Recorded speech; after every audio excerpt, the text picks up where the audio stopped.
Terima kasih Anda masih bersama dengan kami. Bagi Anda yang baru saja bergabung, kami hadirkan kembali 3 berita utama hari ini. Kerap dijadikan sarang narkoba dan perjudian, belasan bangunan liar di Kota Medan dibongkar.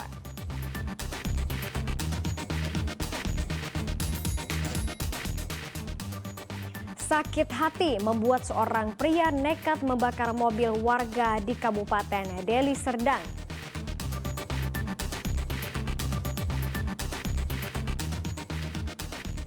Puluhan komunitas dan peminat drone ambil bagian dalam kompetisi drone di Kota Medan.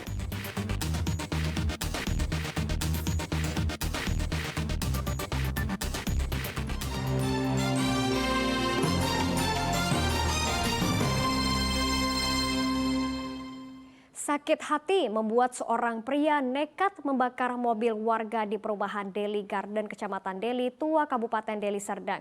2 pelaku pembakaran diringkus sementara 2 lainnya dalam kejaran pihak kepolisian.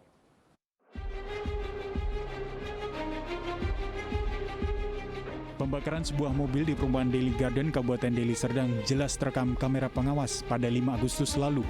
Terlihat seorang pelaku menuangkan bahan bakar dari jerigen, menyulutnya dengan api dan kabur dengan sepeda motor. Berbekal rekaman ini, polisi melakukan penyelidikan dan menangkap 2 pelaku pembakaran di 2 lokasi yang berbeda. Ia adalah berinisial R sebagai otak pelaku, sementara H merupakan eksekutor pembakaran mobil. Rupanya sakit hati menjadi motif peristiwa ini terjadi. Terhadap korban, yaitu pelaku atas nama R alias O, R alias A terhadap korban Joni, di mana dia telah melakukan pengupload daripada gudang yang dia miliki. Ya, saya meminta maaf atas apa yang sudah saya lakukan.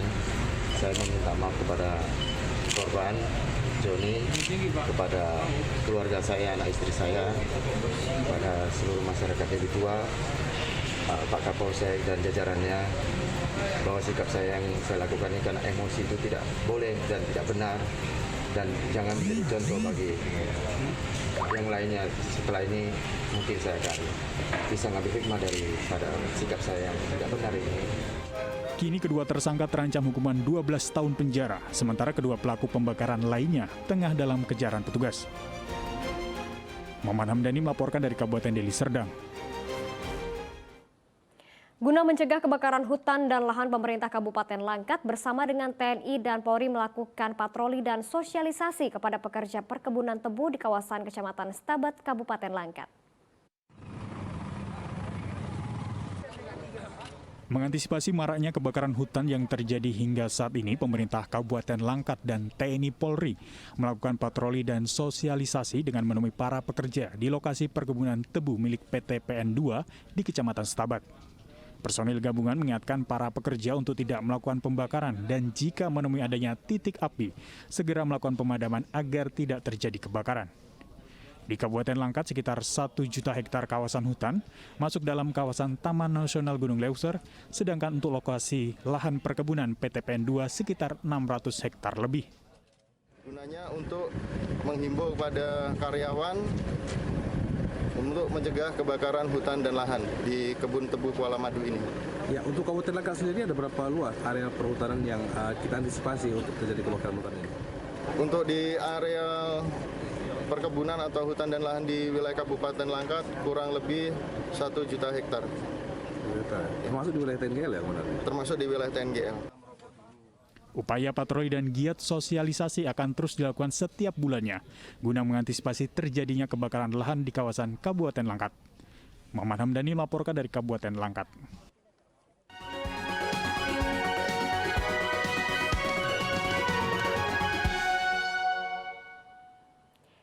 Merayakan kemerdekaan Republik Indonesia ke-77, puluhan komunitas dan peminat drone ambil bagian dalam kompetisi drone di halaman kampus Politeknik Penerbangan Medan.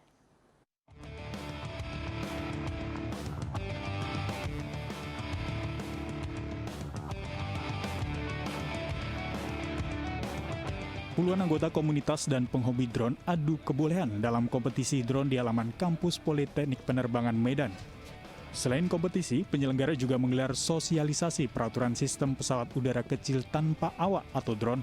Para peserta merupakan anggota komunitas maupun perorangan tanpa antusias mengikuti lomba, mengingat minimnya ajang kompetisi melibatkan drone. Lomba dibagi dalam 2 kategori, yakni drone race dan aerial drone based control. Namun kategori drone race menjadi paling banyak diikuti peserta karena tertantang menaklukkan rintangan dengan cepat dan tepat. Senang itu bisa ikut perlombaan begini sih, perlombaan dan kalau menang ya alhamdulillah dapat trofi, dapat penghargaan juga. Sejauh ini udah pernah dapat piala? Sejauh ini saya sudah pernah dapat 1 kali juara 4 di Liga Nasional F9U di Jakarta. Selain menggelar lomba, penyelenggara juga mengedukasi para pilot dan pengguna drone tentang peraturan sistem pesawat udara kecil tanpa awak. Sosialisasi peraturan ini dinilai berperan sangat penting bagi penataan lalu lintas udara agar tetap terjaga dan aman. Nah ini harapan kami adalah dengan melaksanakan kompetisi di Poltek Bank Medan ini, kita memberikan pengetahuan kepada teman-teman di aviasi atau artinya di komunitas drone terkait dengan aturan-aturan yang berlaku di Direktorat Jenderal Perhubungan Udara dan juga kepada adik-adik taruna bahwa untuk drone ini sebenarnya memiliki sertifikat baik itu pesawat maupun pilotnya. Nah, dari kompetisi ini diharapkan menumbuhkan atlet-atlet drone race asal Sumatera Utara yang mampu bersaing di kancah nasional maupun dunia. Tuti Alawiyah Lubis melaporkan dari Kota Medan. Perayaan Hari Ulang Tahun Kemerdekaan Republik Indonesia membawa berkah bagi sejumlah orang yang menjadi penjahit musiman. Salah satunya pengemudi ojek daring yang memanfaatkan momen 17 Agustusan untuk mendulang rupiah sebagai penjahit bendera merah putih. Tiopan Sinaga, warga Jalan Jamin Ginting, Kota Medan ini sehari-harinya berprofesi sebagai pengemudi ojek daring. Untuk sementara waktu beralih pekerjaan menjadi penjahit bendera menjelang perayaan HUT Kemerdekaan Republik Indonesia. Meski profesi hariannya sebagai pengemudi ojek daring, Tiopan memang memiliki keterampilan menjahit sejak 20 tahun lalu. Keterampilan menjahit ini kerap menjadikan sebagai penjahit musiman. Tiopan mengaku telah mendapatkan ratusan pesanan jahitan bendera merah putih sejak awal Agustus. Pesanan pun datang dari luar kota Medan, baik dari sekolah, instansi, maupun perorangan.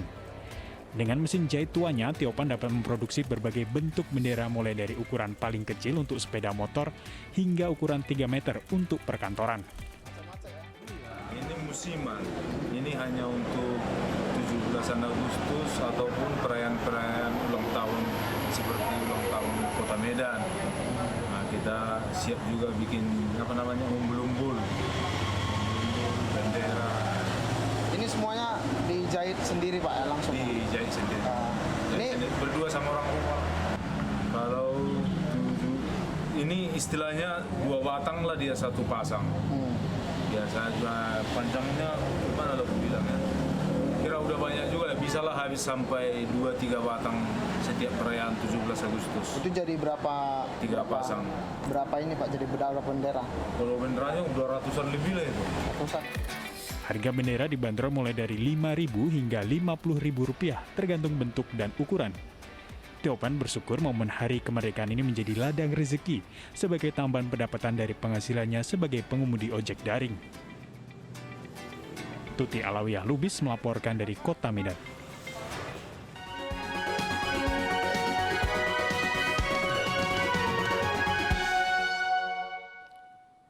Dan informasi tadi mengakhiri berita Medan hari ini. Saya Janet Lee berterima kasih atas perhatian dan kebersamaan Anda. Selamat beraktivitas dan sampai jumpa.